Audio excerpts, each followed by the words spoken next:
I was very excited to hear about the Canadian Indian classical dance scene. It's always been a fascination for me as to why my parents and other Sri Lankan Tamil parents especially were so involved in teaching their children the classical arts of India, whether it was dance or music or drama. My life growing up in Perth was filled with 6 months of preparing for the annual show every year that my mother would organize. And the rest of the year would be performances in other shows or temples in Perth. That was life as I knew it back then. I know many other diaspora kids would have similar experiences. Until I started Shastram, I didn't really pay attention to why this was the case. My mother used to host a radio show in Perth for 9 years, and I still remember the introduction she used to record every week. I'd hear it from my room while I was studying. Her words were etched into me. வணக்கம் நேயர்களே, நீங்கள் கேட்டுக்கொண்டிருப்பது தமிழ் ஒலி நிகழ்ச்சி. மேற்கு ஆஸ்திரேலிய தமிழ் சங்கத்தின் 6CBA வானொலி மூலமாக உங்களை சந்திப்பதில் மிக்க மகிழ்ச்சி. எமது மொழி, கலாச்சாரம், பண்பாடு ஆகியவற்றை பேணுவதே இந்நிகழ்ச்சியின் முக்கிய நோக்கம். வான் அலைகளில் தவழ்ந்து உங்கள் இல்லம் நாடி வருகின்றது தமிழ் ஒலி. Why did this matter so much? மொழி, கலாச்சாரம், பண்பாடு. My entire life was shaped by it. As I grew older, I began to understand. It's because this is what made up our identity as Tamil. And especially Sri Lankan Tamils who have undergone genocide take great pride in instilling their identity. For us, all that we can hold on to as identity is stored within the language and within the traditions and culture. All of these are deep-seated within the arts. When we learn singing or music or dance, it is not taught just for the sake of the art. It is taught to us so that we understand who we are, so that we connect ourselves to our roots. One could say that these arts serve as an umbilical cord that connects us to our homeland. However, as the journey goes and as an artist is formed, and as one becomes serious about the art, we tend to look even beyond identity and find solace in the art itself. It becomes the home. The land that bears it, therefore India, Tamil Nadu, becomes home. Its roots, its stories become ours. And such is our journey.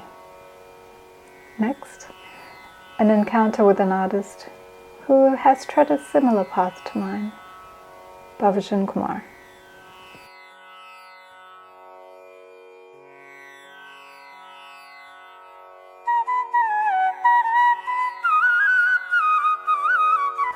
What I feel is that our practice is something that's extremely personal, and it is a personal journey. My teachers cannot completely transfer everything that they know to the student.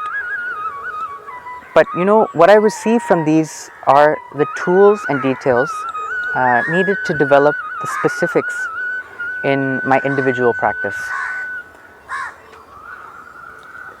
This is about uncovering layers hidden within the adavu or composition. And some things my teachers have really emphasized on is how I should communicate into space and make every movement come from the heart. And there are two polarities which we must be looking for, and one is this inner quietude, and the other is an energy that is extremely intense. And the goal is to align these two so that the body becomes the best possible vehicle to hold the details of Bharathanatyam. And for me personally, I think another advantage has been working with my peers in the Spanda dance company. And through this ensemble work, what I have learned is about the dynamics of space and the stage. When many bodies move in unison, it's important that we hold the formations with all of our bodies. Because lines and angles are more emphasized in group work. So ultimately, when I come on stage during a solo presentation, the details of space and the directions become far more clear to me, because this is something I have really learned from the ensemble work with Spanda.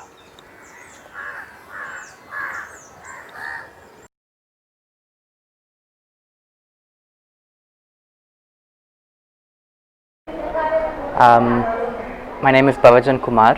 I'm a Bharathanatyam dancer. I was born and brought up in Toronto, but I think fate had that I should move to Chennai. I've been here for about 8 years.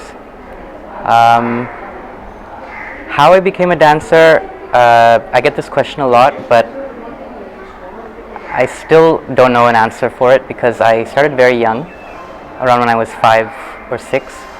And growing up, my family is a very normal Tamil family, so arts wasn't a very important part of growing up. But even academically, I wasn't very inclined. But when I danced something, somehow I felt myself when I was dancing.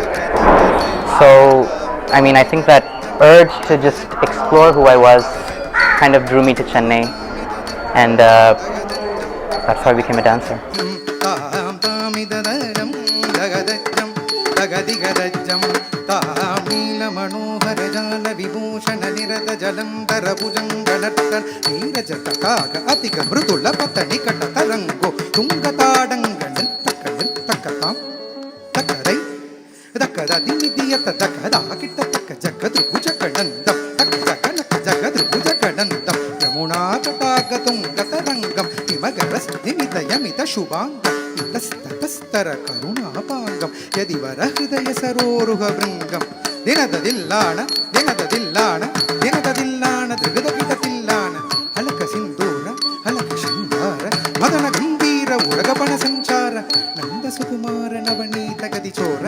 First time, I think it was at my grade 4 assembly at school. So I remember these 2 girls, they did Alaripu, and this wasn't when I hadn't known about Bharatanatyam, but this was the first time I had actually, physically seen 2 people do Bharatanatyam. So they were they were girls who went to my school. So I remember just sitting there and thinking, I want to do that as well. So yeah, I was, even as a child, I think there's some videos of me dancing, at family parties, those old songs, and a child just, waving their hands around without knowing what it's about. Yeah, just reacting to music. So we used to live in an apartment, and downstairs there was a dance teacher who used to come on weekends and take class. So my mother had somehow found out about this, and I went to her and I learned some adabus with her, and then she got married and she had to go away. So I was without a teacher for a little while again, and then I found another teacher in Toronto, and then she got deported. So then I had to find another teacher, and then I ended up with my teacher Vasu Master. Because I'm a millennial, I guess most of our exposure is through the internet. So growing up, after school you'd come and binge watch YouTube to get as little culture as we could get from the outside world. Because Toronto, it is culturally adept, and a lot does happen. But I think the richness we find in India, I don't think you could find it anywhere else. Because it's so embedded in the culture, embedded in the people. So for me, when I moved to India, all those people I saw on YouTube were in the flesh in front of me. So it was a little surreal. And even now, sometimes I step back and I think, how did this all happen? So when I was growing up, when I was younger, I was a little embarrassed to tell people I was a dancer. Because Canada is such a multicultural place. So growing up as a male dancer, I think when you're younger, you're a little embarrassed to tell people who you are. And growing up in Canada, because it's such a multicultural environment, I had friends of other I mean, walks of life. So I would have friends who were Caucasian, friends who were Chinese, friends who were Muslim, friends who were of different religions. So within this kind of atmosphere, you're lost at who you really are, because you're always constantly trying to juggle between who you are and who you want to be. And I think discovering yourself takes time and maturity and age. I did get bullied, but I think I loved dance so much that I didn't let it influence my decisions. I don't think there was ever a time in my life where I felt that I didn't want to dance when I was younger. I don't think you kind of consciously decide things when you're that age. You just kind of bear with it. So just push through, I guess. I mean, people would see me at a performance with makeup and a costume. And I think growing up in a society where there's, specific gender specifications, to look past all that would, I don't blame them. We're all young and we see the world differently when we're younger. So, but yeah, I think just seeing a male in costume and makeup would have kind of made people step back a little bit. But ultimately, yeah, as you grow older, you kind of look past that. And what's funny is the cinema actors, they're with makeup and lipstick and whatnot, but it's kind of masked with their macho personalities, I guess, on the screen. I guess that's also a personal choice. If you think about it, makeup is a fairly new concept, if you think about it, to Bharathanatyam. In the temples, all they had was manjal and just some kajal. So I guess the requirements for dance evolved as well, I guess. A male dancer 30 years ago as opposed to today, there definitely is far more acceptance and many opportunities available for male dancers. So, back then, a male was only a teacher. But today they can be a performer, a choreographer, they have various options available to them. If you ask me if it's easier to be a male dancer or a female dancer, I don't think it's easy to be either. Because I think the struggles are the same for both. We're trying to discover where we stand in our art, who we are as artists. So I think the challenges are equal for both. Growing up, I was the only male dancer in Toronto in class. But then when I came to India, I don't think that was a big deal, because you're just there to learn. But now I work in a dance company with Leelaka's company with, there's five males.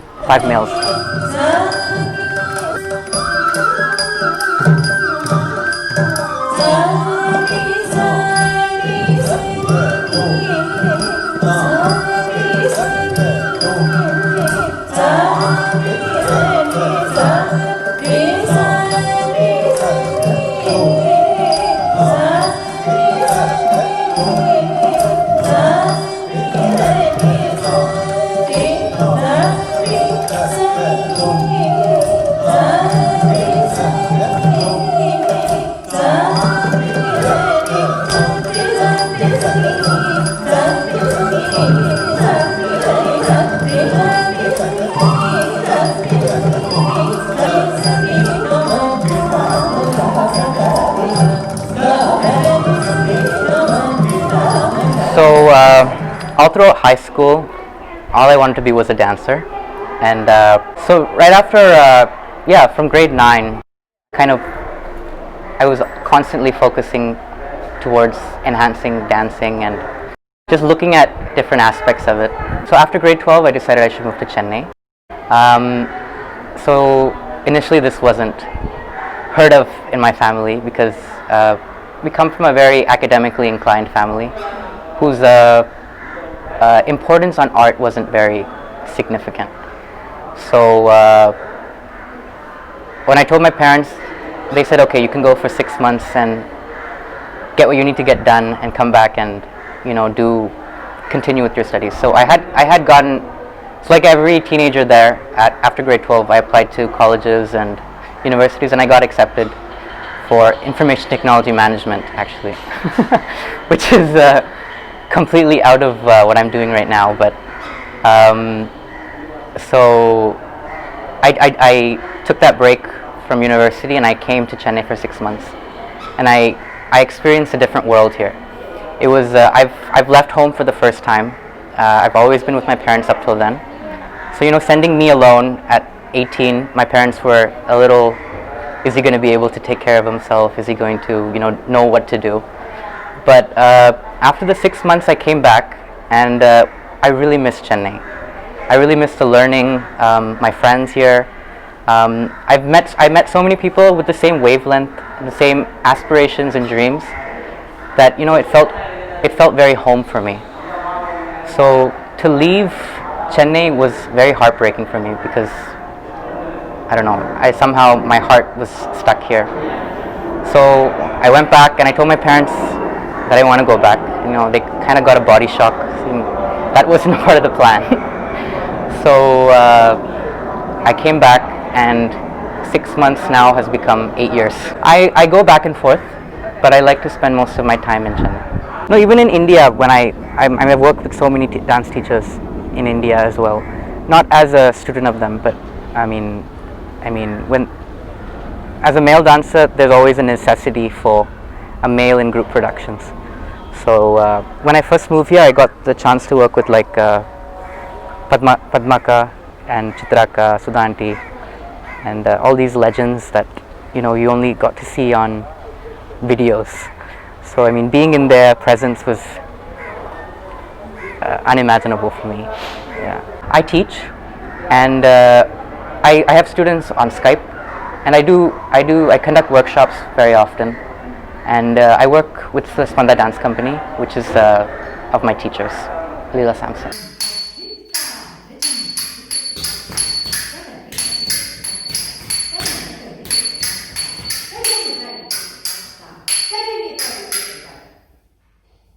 You understand? There's some interplay which I have given to it.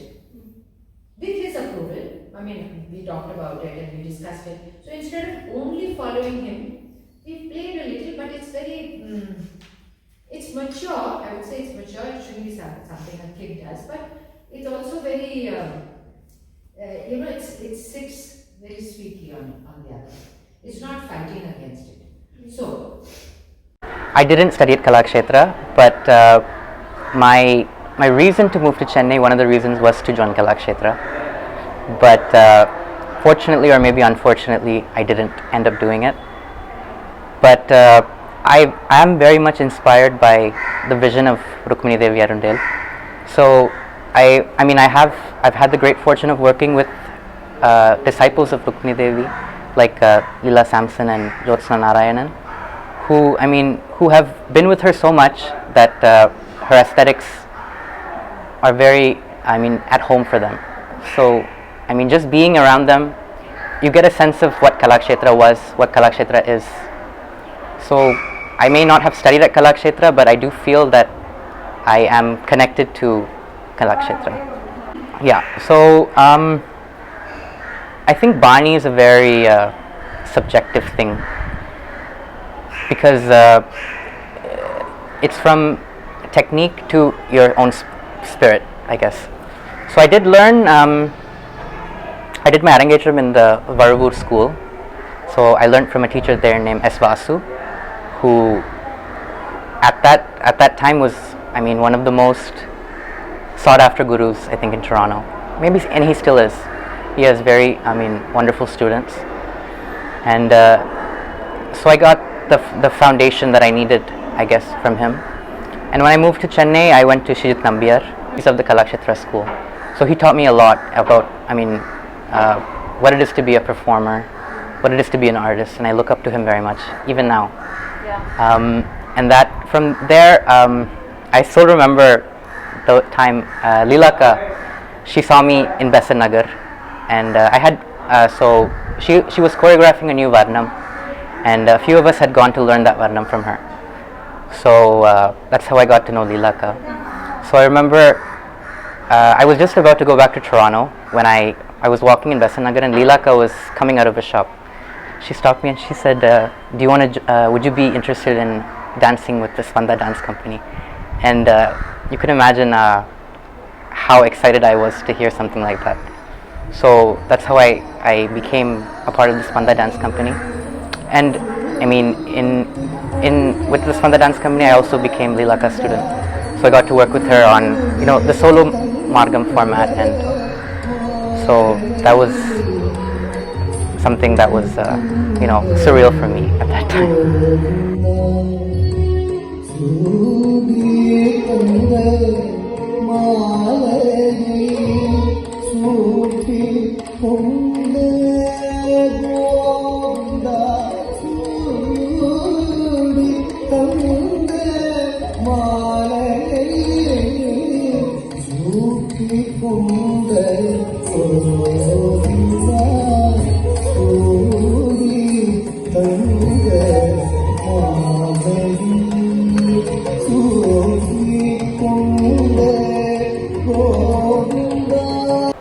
Um, I mean, even as a human being, I think I wouldn't want to be labeled as a certain thing.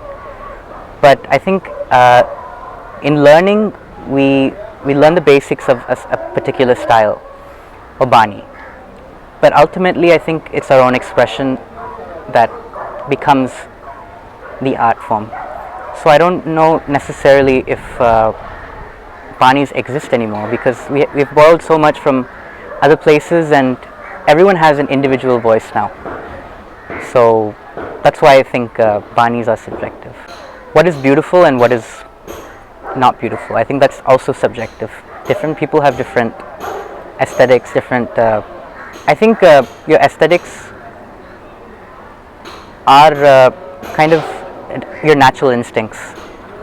So I mean, what you are drawn towards as beautiful would become beautiful, and what is not.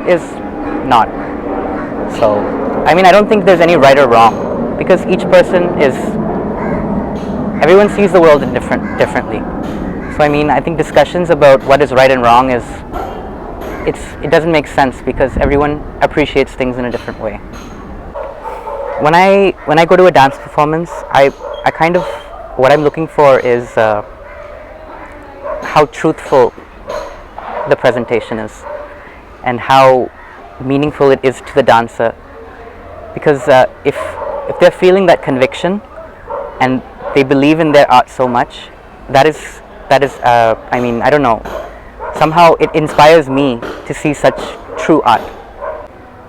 Definitely dance is a competitive environment, so there is inevitably a lot of envy, hate, jealousy, and I think for me, when I first moved here, I moved here when I was 18.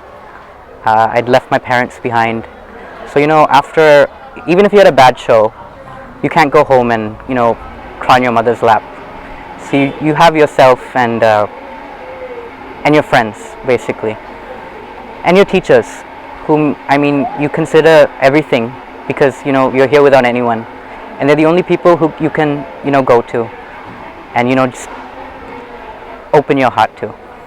So in that way, I'm very lucky to have wonderful friends, and my teachers, Lilaka, and I also learned from Jyotsna Narayanan.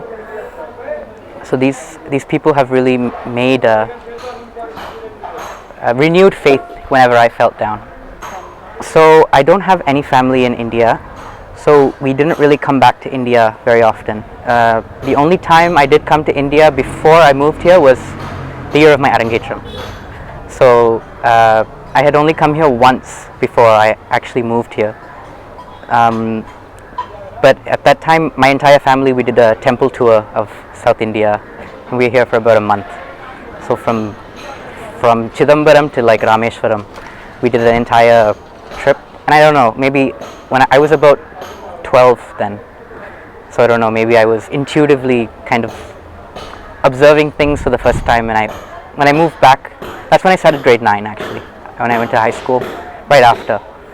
So I don't know, I think that experience was throughout my high school journey, which made me want to come back eventually. I think for me, I was so enamored by the culture here that I kind of just allowed myself to just absorb the culture here. because I mean, even the way the rituals of, you know, how you eat on a palm leaf was so like, it was so interesting for me that there was like such rules to such a normal thing.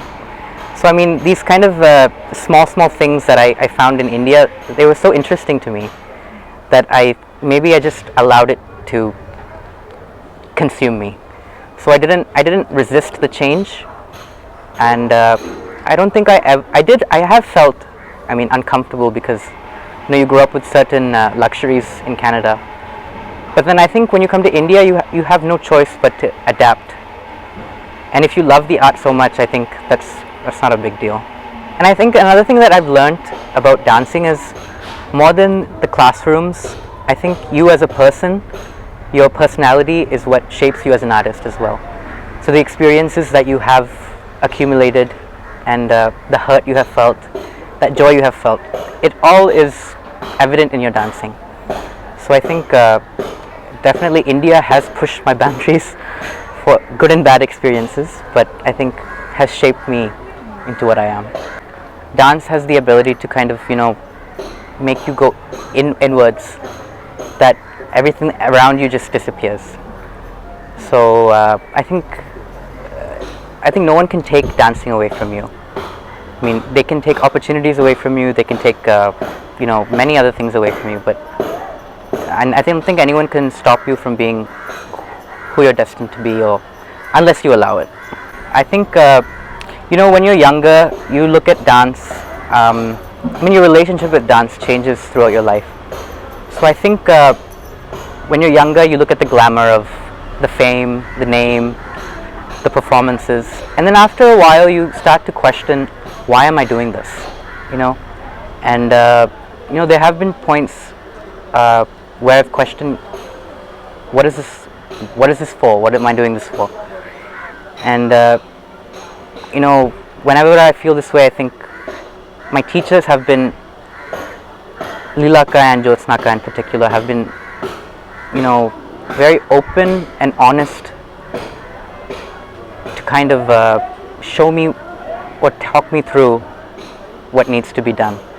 So I mean, and they've gone through their years of experience, they've felt these same emotions.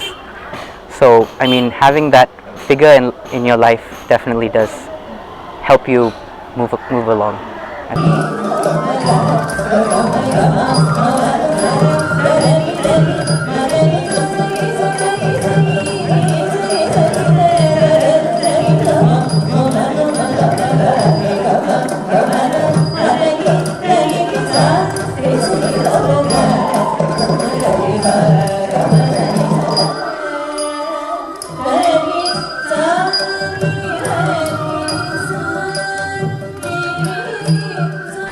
For me, I think Canada is so foreign to me now. So even I think one of the dilemmas I face is an identity of whether I'm Indian or Canadian, because I'm neither or. So there's always this dilemma, even today, that I mean, I guess I'll find out as I get older. But I mean, I feel more at home in India for sure, but Toronto is home in many ways. So this is one of the dilemmas I face. Both audiences are extremely different, Toronto and India. But I don't think you should adapt or change your dancing for a certain audience. I think your own truth should be represent what you are. I think the beauty about being a performer is when you're on stage, your identity just dissolves.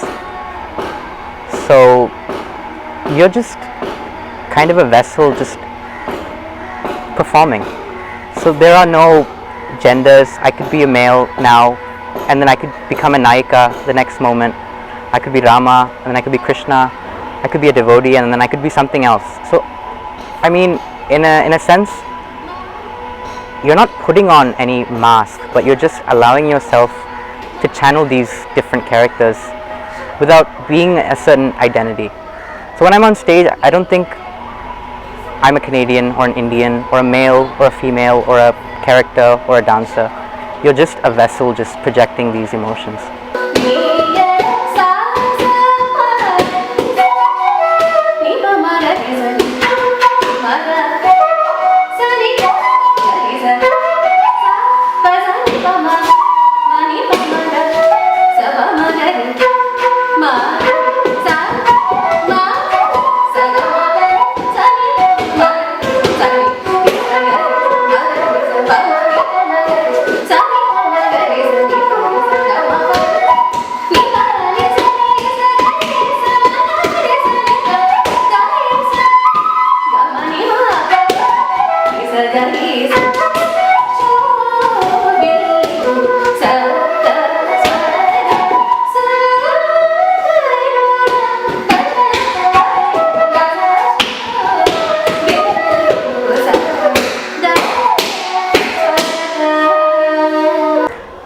I think a lot of expression comes from your ability to observe the world. So, and I think when you're brought up in Canada and you come to India, you're just in a cultural shock. You're forced to accept things, forced to see things differently, and I mean these perceptions kind of shape how you would maybe construct your character for Radha or Krishna, because these are such, you know, ancient characters, but you obviously have to get into their skin. But I don't know, maybe for the older generation it would have been easier for them because, you know, they were surrounded by things where they weren't so distracted by many other factors. So because today as a millennial, we have Instagram, Facebook, so many other factors that, you know, shape who we are as artists. So I mean, something I've found about social media is we're creating a persona on stage and maintaining that persona. So when I look at some of my co-artists, I see that person.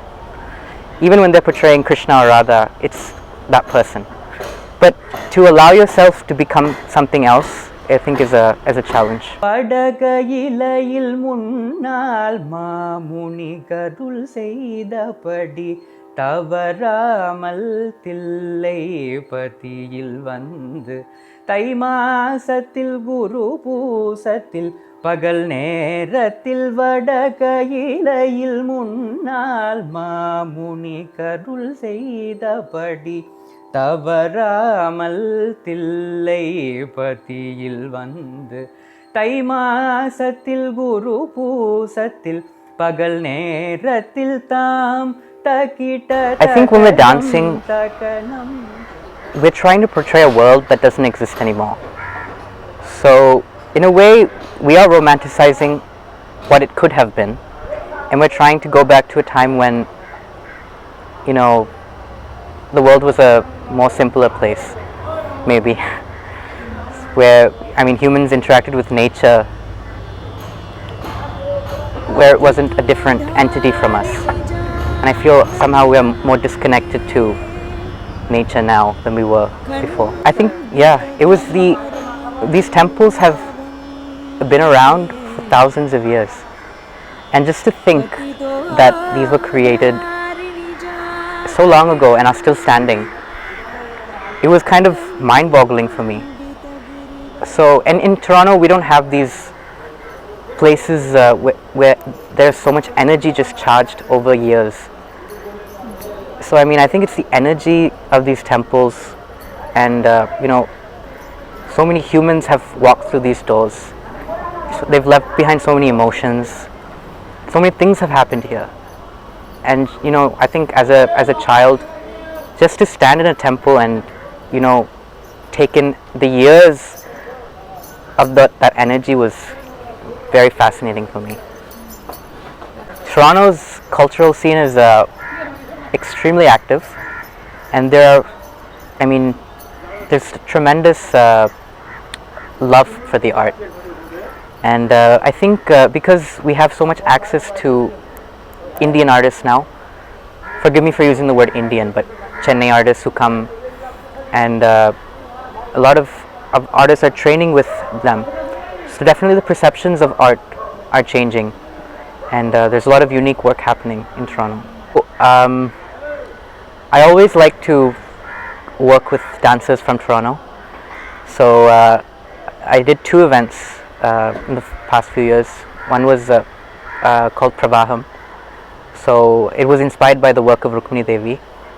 I think that was one of the first major shows that happened in Toronto from like a local artist. So and then another one was we did Prayag, which was 5 male dancers from Toronto. And this was kind of very novel for Toronto because 5 male dancers coming together and presenting something was very well received. Definitely Bharathanatyam is progressing at a rapid rate, and there are so many artists. My hope is that learning is still a priority in 30 years, because I think even now learning is geared more towards performing, not necessarily towards understanding the depth of it, which I don't think is anyone's fault. It's just how the environment is now. Because it's a performing art, I think the importance is given to the performing element, which is I think it's a natural process. I don't think it's kind of not to criticize it, but it's just a fact.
Chennai now is seen as the cultural capital of Bharatanatyam, but I think in 30 years, I think it'll have a global kind of a push.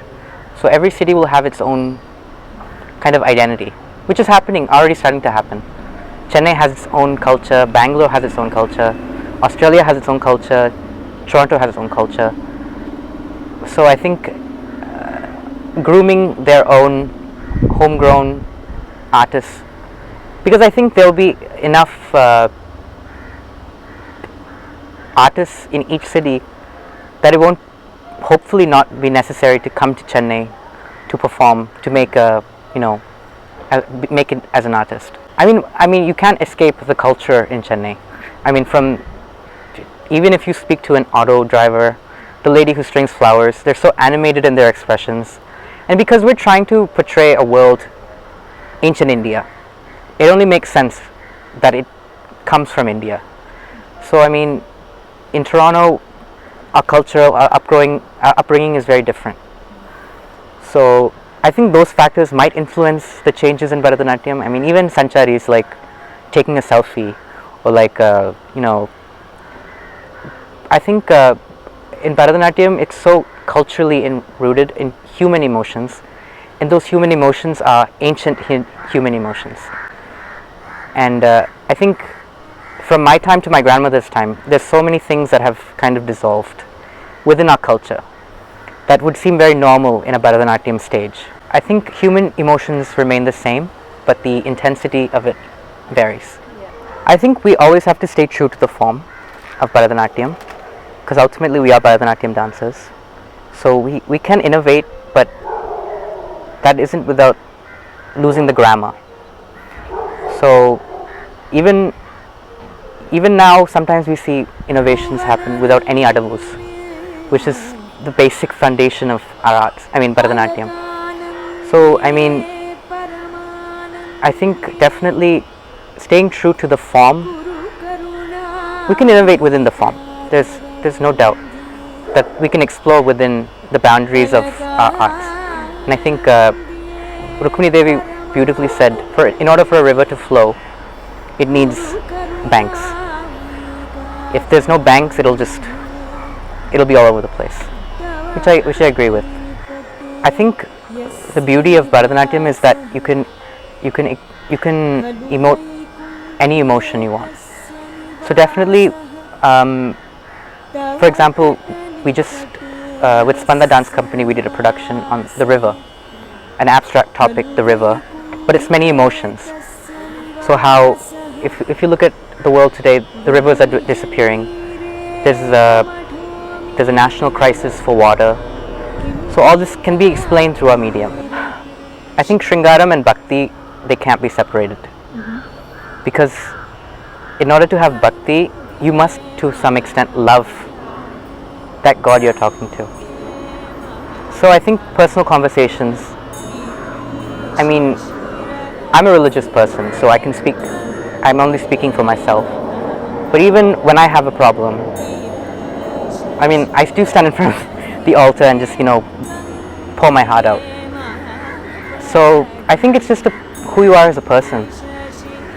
You can't teach these things to anyone. And I think they're your own to figure out.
I think today we are overloaded with information. We have everything in our hands, yet we don't know what to take. So I think that's the dilemma that dancers today face. That everyone has decoded facts, everyone has understood and presented their views, but I don't think we have individually understood these truths for ourselves. We just accept truths as they come. So I think as a dancer, it's important to question, analyze for yourself, to believe in what you believe in. Chennai, it's a love-hate relationship, but I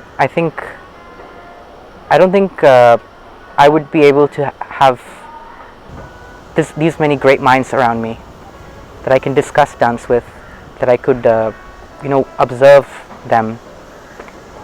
And I'm talking about my teachers. I think they grew up in an environment where their learning was osmosis. So they were just surrounded by it, and it was just very natural for them to just become the artists they were. So, I mean, being around these people is very inspiring for, I mean, dancers like me to just get a glimpse of what the world was like. I think the greatest lessons I have learned from my teachers is that to our sadhana, we need to arrive at a larger and more in-depth understanding of our bodies. Because each body is different, and this becomes a personal journey in many ways.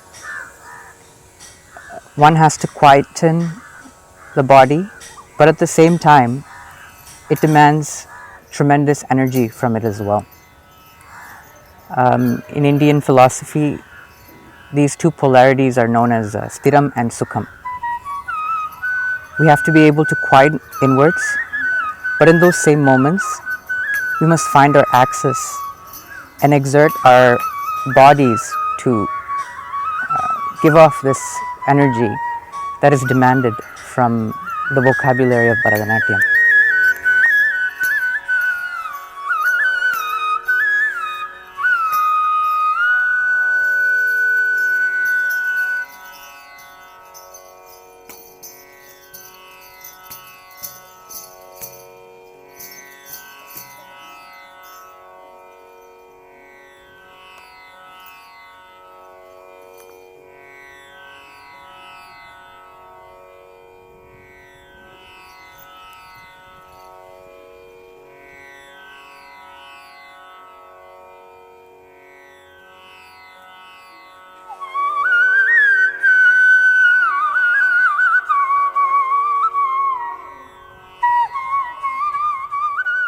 Your own conviction in your art is the most important thing, and you should believe in what you're doing, because if you doubt yourself, there are hundreds of people to doubt you. So I think you have to constantly be true to yourself and true to your art. Yeah, I think you should go as far as you allow yourself to be in art. Yeah, to be as true as you can. Which is difficult sometimes, because there's a lot of pressure from various places. So I think standing your ground and believing in yourself is very important.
ಅದೆರೆನಾ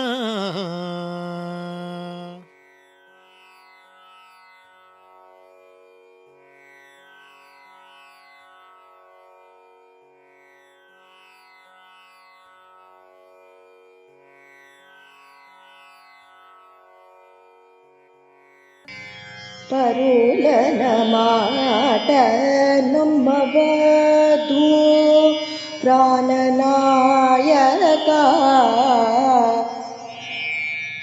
ಪರುಲನ ಮಾಟ ನಮ್ಮವಧೂ ಪ್ರಾಣನಾಯಕ ಪರುಲನ್ನ ಮಾಟ ನಮ್ಮವಧೂ ಪ್ರಾಣ ನಾಯಕ ಪರುಲನ ಮಾಟ ನಮ್ಮವಧೂ ಪ್ರಾಣ ನಾಯಕ